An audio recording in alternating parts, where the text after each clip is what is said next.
What's going on, everybody? I got the crazy dog back for another video. Did you really think I was not gonna do a video for this game? We got the Redskins. You know, probably one of the most overhyped teams in the NFL.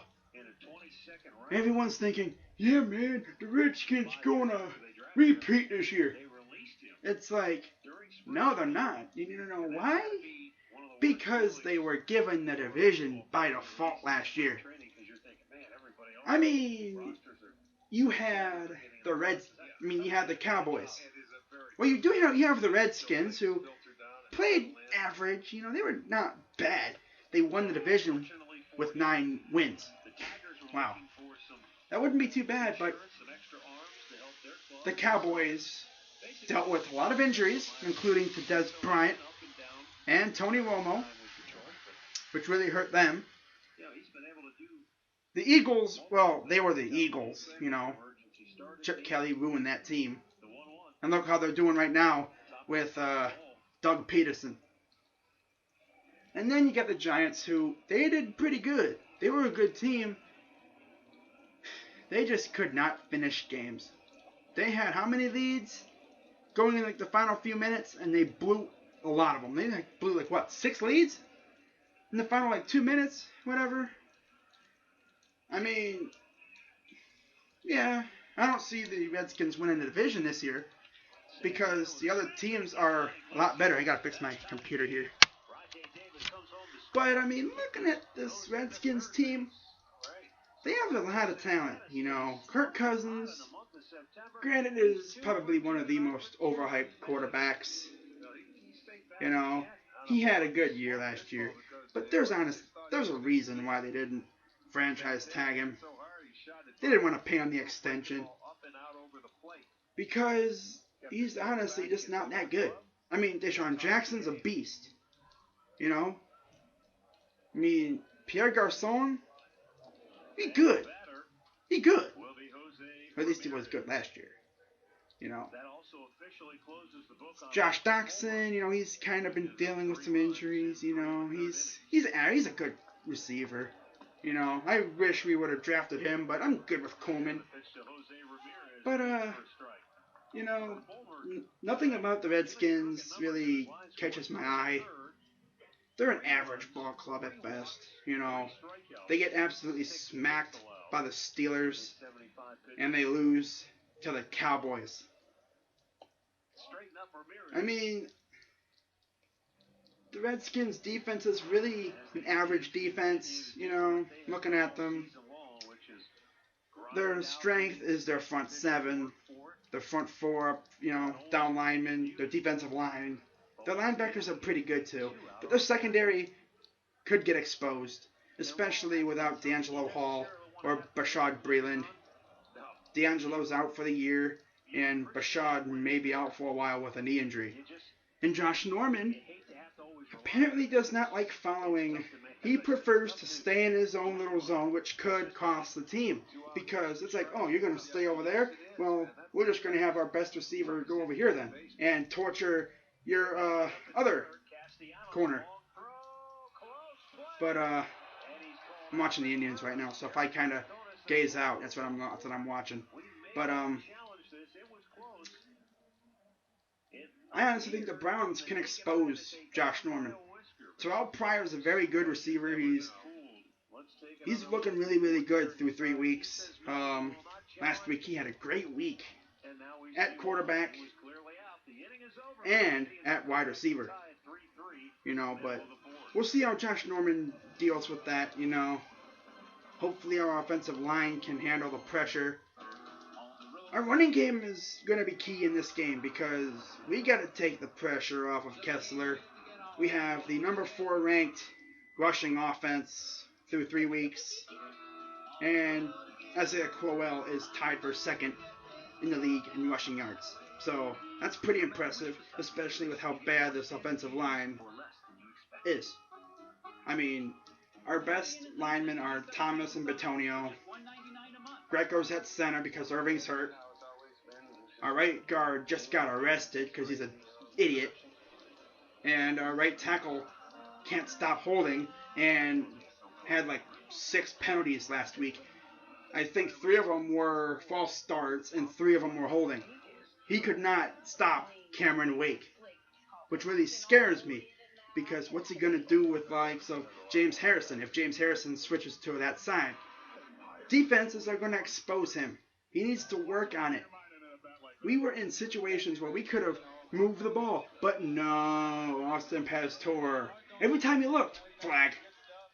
False start, offense number 67. Or, holding, offense number 67. It's like, come on, man. Come on, man. I mean, they were doing a silent count. Bro, man. Whatever. He better work on that, though, his timing. He better work on his timing. But, what's he going to do? I just hope he works on his timing. And Cody Parkey, please kick straight. Don't kick it left. We have left a combined 13 points on the table through these past 2 weeks. A missed PAT, which was blocked, and a missed field goal, which would have given us 3 points. I think that would have been 23-22 at the time, I think, against the Ravens. And then last week, the disaster when Cody Parkey missed 3 field goals. Now, week 2, we had Patrick Murray, but he got hurt in walkthroughs last week, and we signed Cody Parkey, who had no practice with the team prior to the game, so the first time he actually practiced with the team was during warm-ups, pregame. He had an excuse. It's like, I can understand why he missed those. He didn't have practice time, even though I really don't see why you just can't kick the ball straight. Whatever. But this week, he has no excuses, so you mess up, dude, you're gone. You really do suck. I don't know, man, but the offense needs to step it up, because the Redskins' offense is electric. Granted, Kirk Cousins isn't that good, but, he still has some weapons. Matt Jones is looking like a beast. Jordan Reed, beast. Jackson, oh, come on, man, he's a playmaker. I don't know about Pierre Garçon. I don't even know. Is he even on that team anymore? I don't know why, but for some reason I thought he was, and it wasn't even on that team. Wow, that's weird. And then you got Josh Doxson, but he may not play. I don't know. Wow. Shows you how much I watch the Redskins. But whatever. Key for this team is our defense has to stop Kirk Cousins. Our run defense has to get in there, stop that run. I hope Joe Hayden plays, because he's our best shot at stopping Deshaun Jackson. Because Jamar Taylor's good. Chances are Kirk Cousins will make mistakes. We gotta force him to make mistakes. What I saw last week was a lack of pressure on the quarterback. Very rarely did we get in on Tannehill. And when we did, he made mistakes. He threw an interception, which turned out to be a pick 6, and then he fumbled the ball, which put us in prime position for a game-winning field goal, which Cody Parkey would then miss, and we would go to overtime. Gotta take advantage of those mistakes, Get after the quarterback. Take advantage of those mistakes that they will probably make. Because, Kirk Cousins, when under pressure, will probably make mistakes. And, of course, the other one is get that running game going. Yeah, I probably already said that already, but yeah, get that running game going. It's important. Get that running game going. Get Crowell trucking. Get him hot. Get him going. Get him involved. Because if we get him involved, and the defense, brings like 8, 9 in the box to stop the run, that'll open up the passing game. And that's when I think we could see Terrell Pryor either let it loose or Cody Kessler dish it to Terrell. Or even we may even see the emergence of Ricardo Lewis or Rashard Higgins. Or even Jordan Payton. You never know. But I expect Gary Barnish to have a big game. Duke Johnson can have a big game. Isaiah Crowell could have a big game. You know, and the bonus, I have a fourth, the bonus key to victory for this team, defense has to create turnovers. But that kind of goes along with the, get after Kirk Cousins and make him make mistakes. Because if we play like, if our defense plays like it did for the majority of the game last week, Kirk Cousins will probably rip us apart, and Deshaun Jackson will have a big game. Yeah. Our defense didn't get pressure on Tannehill that often. I mean, you need to be right after him. Get in his face. Can't allow him to, read your defense, make big plays. Because that's what's killed us. It hasn't been the running game that's killed us. It's been the passing game. Jarvis Landry last week, Devontae Parker, those two had some pretty nice touchdowns, especially Jarvis. Made like 3 guys miss. Got a tackle too. Can't miss tackles, especially with Deshaun Jackson. He'll make you miss. He's very, very nimble on his feet. But yeah, I don't really have too much hate for the Redskins. Otherwise, I'd be roasting them right now. But, I mean, it must be nice to have the division given to you by default. That must be really nice. And then you pay a guy $75 million to just stay put. A good team would pay a guy $75 million to follow around the team's best receiver wherever he went. Be his shadow. All over him. No, not the Redskins. Josh Norman's like, oh, you want a piece of me? Well, come over here then. I ain't going over there. You come over here. Come over here. But then, of course, when he faces ODB, Odell Beckham, he gets absolutely roasted by Odell. That is until Odell throws a fit and decides to kick a kicking net. And then he gets beat by the kicking net. The kicking net's like, oh, you're going to hit me? Bam! Take that, Odell. That's what you get, boy. Okay, enough roasting Odell. Or as I call him, Cry Baby Beckham.